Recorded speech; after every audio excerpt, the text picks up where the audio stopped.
మీ దాకా వచ్చాక నొప్పి తెలుస్తుందా? బక్కోణ్ణి బలవంతుడు కొడితే బలవంతుణ్ణి భగవంతుడు కొడతాడు అంటారు. అదేవిధంగా అధికారం ఉంది కదా అని నాటకాలు మింగితే చివరకు మిగిలేది చిప్పకూడే అన్న లెక్క తాజాగా వైకాపా శ్రేణులకు అర్థమవుతుంది. ఎన్నెన్ని దారుణాలు చేశారు, ఎన్నెన్ని తప్పుడు వార్తలు రాశారు, ఎన్నెన్ని మరణాలకు కారణమయ్యారు. అవన్నీ చంద్రబాబు మర్చిపోయి ఉండవచ్చు. కానీ ప్రజలు ఎలా మర్చిపోతారు? రాజ్యాంగం ఎలా మర్చిపోతుంది? అవును, నిజమే. రాష్ట్రంలో రెడ్ బుక్ పాలనే నడుస్తోంది. గత సర్కారు చేసిన అరాచకత్వాన్ని అణిచివేస్తూ సాగుతున్న ఈ రెడ్ బుక్ పాలనలో ఎవ్వరూ తక్కువ కాదు, ఎక్కువ కాదు. ఎవడి డోసు వాడికి పడిపోతుంది అని చెప్పవచ్చు. సోషల్ మీడియా సొల్లు కబుర్లు చెప్పే సన్నాసుల నుంచి ఆ సన్నాసులను ఆడించే దిగజారిన రాజకీయ బ్రతుకుల వరకు ఎవడిని వదిలిపెట్టమంటోంది కూటమి సర్కార్. కాకపోతే ఇక్కడ విచిత్రం ఏంటంటే, గత సర్కార్ పాలనలో అన్నీ తానే నడిపించిన వ్యక్తులకు కూడా నడ్డి విరగ్గొట్టే రాతను రాశాడు లోకేష్ తన రెడ్ బుక్లో.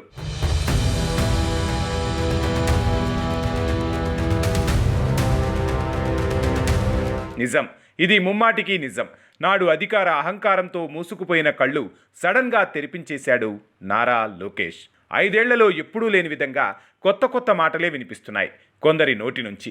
తాజాగా మన సజ్జల సారు టీడీపీ కార్యాలయంపై దాడి కేసు విచారణలో భాగంగా సిఐడి ఆఫీస్కు దయచేశారుగా. ఆ తర్వాత ఆయన మీడియాతో మాట్లాడిన విధానం చూసినప్పుడు అనిపించింది, సారుకు రెడ్ బుక్ సెగ బాగా తాకిందని. అప్రజాస్వామికంగా వైసీపీ నేతలను అరెస్టులు చేస్తున్నారని, టార్గెట్గా చేసి మరీ అరెస్టులు చేస్తున్నారని అబ్బో సజ్జల సారు తెగ బాధపడిపోయాడు. రాజ్యాంగం, విలువలు, మానవీయత అంటూ మాట్లాడడం చూశాక అర్థమైంది, తన దాకా వచ్చాక కానీ రాజ్యాంగం, హక్కులు ఉంటాయనే విషయం ఉంది అని తెలియలేదు సజ్జలకు అని.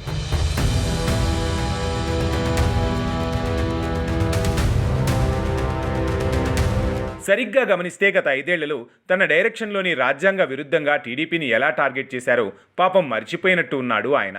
అదీకాక రాష్ట్రానికి ముఖ్యమంత్రిగా పనిచేసిన చంద్రబాబును ఎప్పుడు ఎలా అరెస్టు చేసి ఇబ్బంది పెట్టారో, సొంత పార్టీ ఎంపీ అయిన ట్రిబుల్-ఆర్పై ఎలా నీచంగా ప్రవర్తించారో పాపం మరిచిపోయి మాట్లాడేశాడు సజ్జల.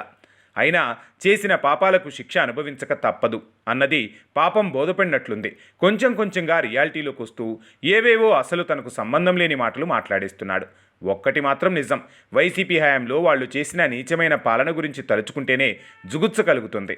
నాడు వాస్తవంలోనే ఉండి ఉంటే తమ పార్టీకి ఈ పరిస్థితి వచ్చేది కాదు అన్నది నిజం. అదీకాక జగన్ రెడ్డి పార్టీ పెత్తనమంతా సజ్జల చేతిలో పెట్టి నిండా మునిగాడు. జగన్ రెడ్డిని సజ్జల ఊహా ప్రపంచంలోకి తీసుకెళ్లి వైసీపీని అధఃపాతాళంలోకి తొక్కించేశాడు. మరి ఇప్పటికైనా జగన్ మేలుకోకపోతే నష్టం కష్టం తప్పదు. మరి ఏది ఏమైనా రెడ్ బుక్ రాజ్యాంగాన్ని అనుసరిస్తూ అహంకార వ్యక్తులను అణిచివేస్తుంది కూటమి సర్కార్ అనడంలో ఏమాత్రం సందేహం లేదు.